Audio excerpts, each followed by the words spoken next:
राहुल गांधी जी के सलाहकार कांग्रेस की लुटिया। चल, मेरे पास एक लिस्ट कांग्रेस के महासचिवों की लिस्ट है और कांग्रेस के महासचिवों की लिस्ट में कितने दलित हैं मुझे कोई समझ में नहीं आया। कांग्रेस के मेरे साथ जुड़ेंगे तो मैं उनसे पूछूंगा इनमें से कौन सा जो है वो ओबीसी है और कौन सा वो आदिवासी है। कांग्रेस के महासचिव को लिस्ट में अविनाश पांडे, जयराम रमेश, जितेंद्र सिंह, केसी वेणुगोपाल, मुकुल वासनिक, प्रियंका गांधी, रणदीप सिंह सुरजेवाला, सचिन पायलट, ये कांग्रेस के महासचिवों की लिस्ट है। क्या इसमें जिसकी जितनी हिस्सेदारी उसकी उतनी संख्या है क्या महासचिवों की लिस्ट में? कांग्रेस की एक और लिस्ट है मेरे पास। कांग्रेस ने जब गठबंधन बनाने शुरू किए थे तो कांग्रेस ने एक कमेटी बनाई। इस पूरी कमेटी में एक भी ओबीसी नहीं है, एक भी दलित नहीं है। सभी जो इनकी कमेटी में, कांग्रेस की कमेटी में लोग हैं वो सब उच्च जाति के लोग हैं। कांग्रेस की डिसिप्लिनरी कमेटी है, एक भी दलित ओबीसी नहीं है। तो सोचिए आप दलितों को कैसे कांग्रेस में न्याय मिलेगा? अगर कांग्रेस की डिसिप्लिनरी कमेटी जो है वो पूरी की पूरी ऐसे लोगों से होगी जिसमें कोई दलित ओबीसी नहीं होगा, तो फिर पूरी कमेटी जो है वो कांग्रेस में जो शिकायत लेकर जाएगा, अनुशासन समिति के पास जाएगा, तो वो तो जातिगत आधार पर करेगी, वो तो ओबीसी और पिछड़ों को न्याय ही नहीं देगी। ऐसी तमाम तस्वीरें हैं जो आज दिखाई जा सकती हैं और राहुल गांधी को आईना वो दिखाना चाहिए। राहुल गांधी जी के सलाहकार कांग्रेस की लुटिया। ये जो बजट का जो हलवा है सर, ये बट रहा है और इस फोटो में सर मुझे एक ओबीसी अफसर नहीं दिख रहा, एक आदिवासी अफसर नहीं दिख रहा, एक दलित अफसर नहीं दिख रहा मुझे। ये हो क्या रहा है सर? सर देश का हलवा बट रहा है सर और इसमें 73% का एक है ही नहीं सर। ये आप लोग हलवा खा रहे हो और बाकी देश को हलवा मिल ही नहीं रहा है। ठीक है सर, 20 अफसरों ने बजट को तैयार किया, हमने पता लगाया। 20 अफसर, शांत हो जाइए प्लीज सर। 20 अफसरों ने, उनके नाम मेरे पास है, अगर आप नाम चाहते मैं दे दूंगा। 20 अफसरों ने हिंदुस्तान का बजट तैयार किया है।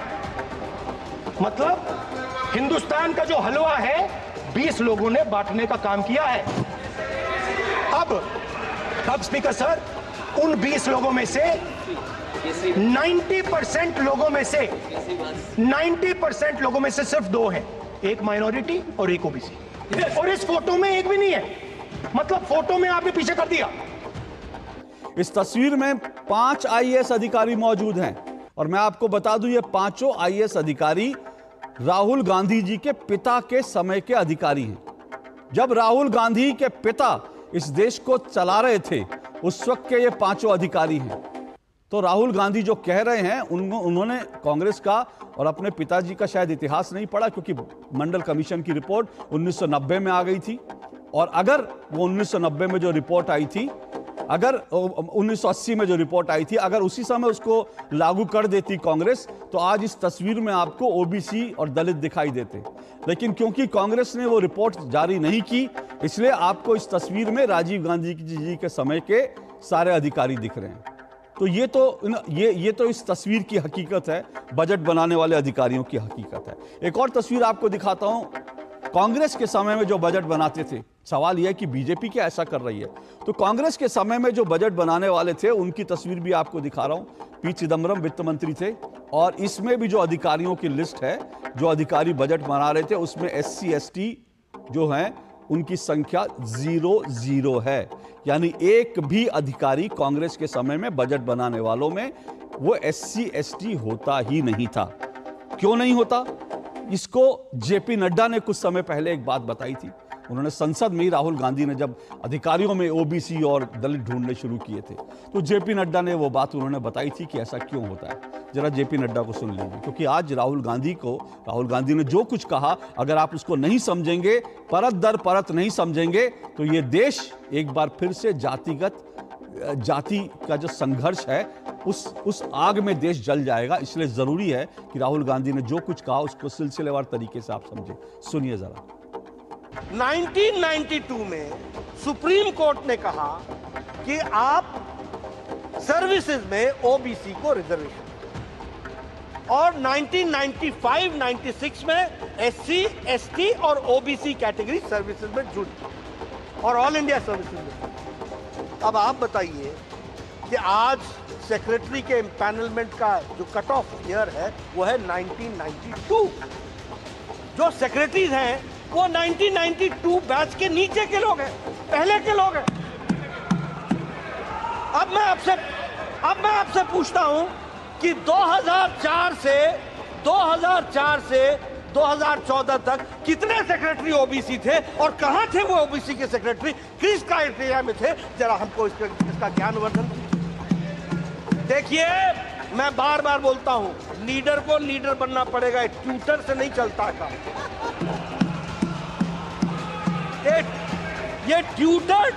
ये ट्यूटर्ड स्टेटमेंट से नहीं चलता है काम, और वह भी ट्यूटर अगर कोई लीडर हो तो भी समझ में आता है। ये एनजीओ को लेकर के आ जाते हो, जिन एनजीओ को जिनको आता न पता न सता, कोई चीज जानकारी नहीं, वो आपको समझाते हैं और आप बोल करके सोचो I was shocked and shattered and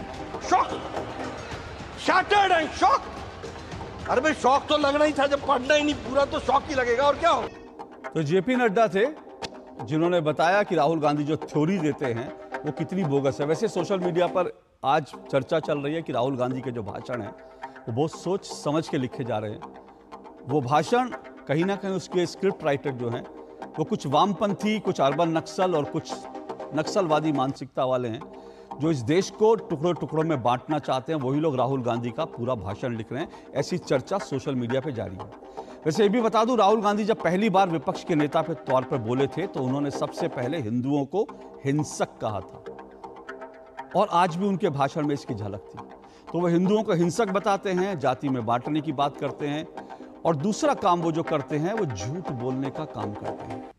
आज भी उन्होंने उनके झूठ को लोकसभा स्पीकर ने पकड़ा, और अल्टीमेटली जब उन्होंने लोकसभा स्पीकर ने कुछ आपत्ति जताई तो राहुल गांधी ने स्वीकार किया कि उन्हें सदन में जो टेक्निकल चीजें हैं सदन की, उसको उनको जानकारी नहीं है। सोचिए, यह व्यक्ति 10 साल से संसद में है, लेकिन उसके बावजूद उनको नहीं मालूम कि संसद की प्रक्रिया क्या है। जरा ये हिस्सा भी देखिए। आपने उनको बॉर्डर पे बंद कर दिया, रोक दिया, आज तक रोड बंद है। आप उनसे बात करने को तैयार नहीं है। वो यहां आए, मुझसे मिलने आए, आप उनको अंदर नहीं आने दे रहे। माननीय सदस्य, आप सदन में असत्य नहीं कहे। एक मिनट प्लीज, आपने विषय उठाया इसलिए मैं बोल रहा हूं। ऐसे तो सदन की व्यवस्थाओं पर सवाल नहीं उठाना चाहिए। किसको आने दें, एक मिनट प्लीज बैठिए, किसको आने दें, किसको अलाउ नहीं करने दें, ये स्पीकर का जुडिक्शन होता है। नंबर 1, जब ये सूचना आई आप मिले, उनसे अंदर मिले, लेकिन उसमें एक सदन की मर्यादा का उल्लंघन हुआ कि कभी भी सदन में माननीय सदस्य के अलावा दूसरा कोई व्यक्ति बाइट नहीं दे सकता। और आपकी मौजूदगी में बाइट दी, ये क्लियर करना चाहता हूँ। सर, ये टेक्निकलिटी है सर, ये मुझे मालूम नहीं थी। कोई बात। लेकिन अब मेरे साथ जो मेहमान जुड़ रहे हैं मैं उनकी ओर मुखातिब होता हूँ। विजय कौशिक जी, सब जाति चलेगा देश में क्या? इसमें कोई शक नहीं है कि जो आपकी रिसर्च है जिसके मुताबिक राहुल गांधी जी हिंदुओं को अलग अलग बांटकर अपने राजनीतिक हित साधना चाहते हैं, कम से कम मैं कांग्रेस पार्टी की तरफ से पूरी जिम्मेवारी से कहना चाहता हूं कि ये पूरी तरह से झूठ है, पूरी तरह से गलत बात है। ये बात जरूर सत्य हो सकती है कि उनके सलाहकार उनके सामने जो तस्वीर पेश कर रहे हों उसके मुताबिक राहुल गांधी जी अपनी बात को सही तरीके से प्रस्तुत ना कर पा रहे हैं। अब उसमें आपने कहा कि भाई उसमें वामपंथी है, उसमें अर्बन नक्सली है। मैं ये कह रहा हूं, देश की तो छोड़िए, अगर हम अर्बन नक्सली और वामपंथियों के हिसाब से कांग्रेस को चलाएंगे तो कांग्रेस पार्टी ही खत्म हो जाएगी। देश तो बहुत बड़ी बात है, बहुत दूर की चीज है। देश तोड़ने की बात सोचना तो बहुत बड़ी बात है, हम कांग्रेस को ही तोड़ लेंगे। और जो आपने बातें रखी है बिल्कुल तर्कसंगत रखी है कि भाई राहुल गांधी जी को भी हर आदमी की जाति देखकर मिलना चाहिए और जाति के हिसाब से कांग्रेस में बंटवारा कर देना चाहिए। कम से कम ब्राह्मण समाज को भी पता चलेगा, वैश्य समाज को भी पता चलेगा कि भाई कहीं इस आरक्षण के चक्कर में कहीं ऐसा तो नहीं ब्राह्मण और वैश्य समाज की कांग्रेस में भी कहीं जरूरत नहीं रही है। तो कम से कम एक फैसला लेने में तो आसानी होगी।